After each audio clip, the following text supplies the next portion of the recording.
got Whitney Conder. She's heading to the World Cup next week in Japan. You've had a busy last couple of months. Talk about the decision to kind of go to, well, senior worlds, obviously, military worlds, and then also World Cup.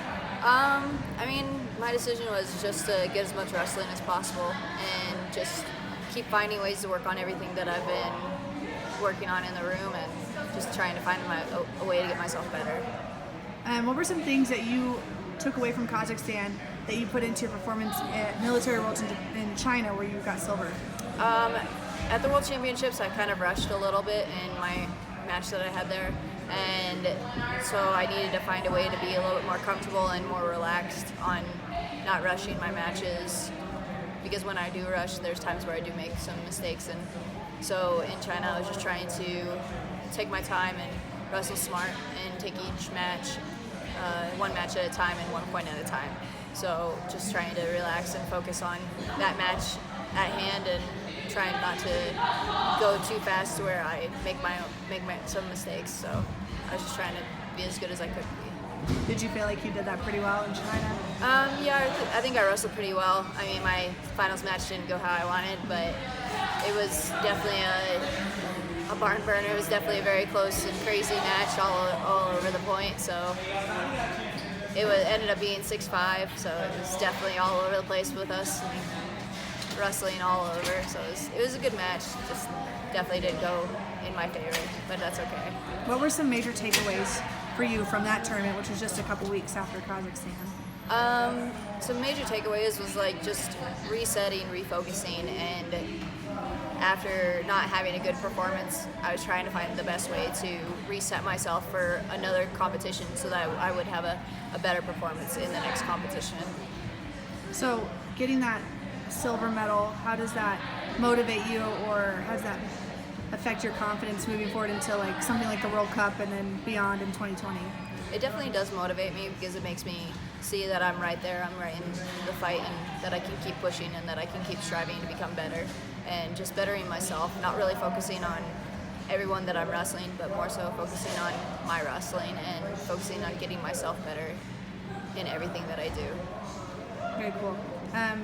Have you been to Japan before? Yes. Been to Tokyo? Yes. What do you think? I actually love Japan. It's been one of my favorite places to go. Love the food. Love the food. Can't help it. Love the desserts. I have such a sweet tooth. But it's great training. It's great people. And I just love the environment because it definitely is an environment that pumps you up and makes you want to compete well and go and learn and go and try new things. So it's definitely a good place for going for World Cup and for the Olympics. Yeah, competition-wise for the World Cup, what are you looking forward to the most? Are there any opponents that you really want to get your hands on? I don't think there's one that in particular that I really want to get my hands on. I think I just want to go out there and wrestle and work and find my ways to scoring rather than just focusing on one person in particular. Yeah. What's the mindset going into a year like 2020 where with all the weight classes being so close, surely there's girls going to be coming down to 50 kilos where you've had that spot. How do you mentally prepare for that and then physically prepare as well? Just mentally prepare the same way that I did the other years, where I'm just focusing on me, focusing on my wrestling, and focus on one match at a time, 1 point at a time, because everyone's going to be coming out there just for the same thing. We all have the same goal. We all want the same thing.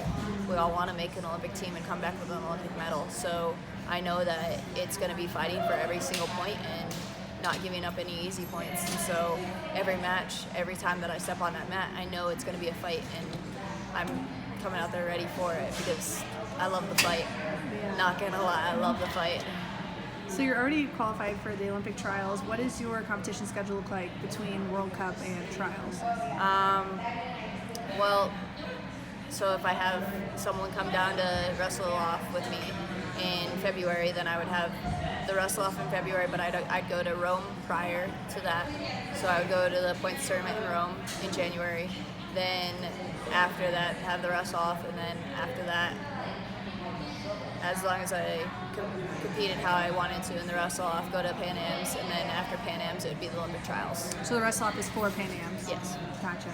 Okay, any final thoughts going into World Cup or your season so far? I'm just excited to represent our country and represent the U.S. and represent WCAP and Adidas and Nike and just be able to go out there and step on the mat. I can't wait to step on the mat and just get out there and have fun and make it a new learning experience. I mean, it's always been a great experience for me, and I'm just excited for coming into this Olympic year and being able to have a great experience, hopefully come out and have a better Olympic year than the last one. Awesome. All right, well, good luck next week. Thanks.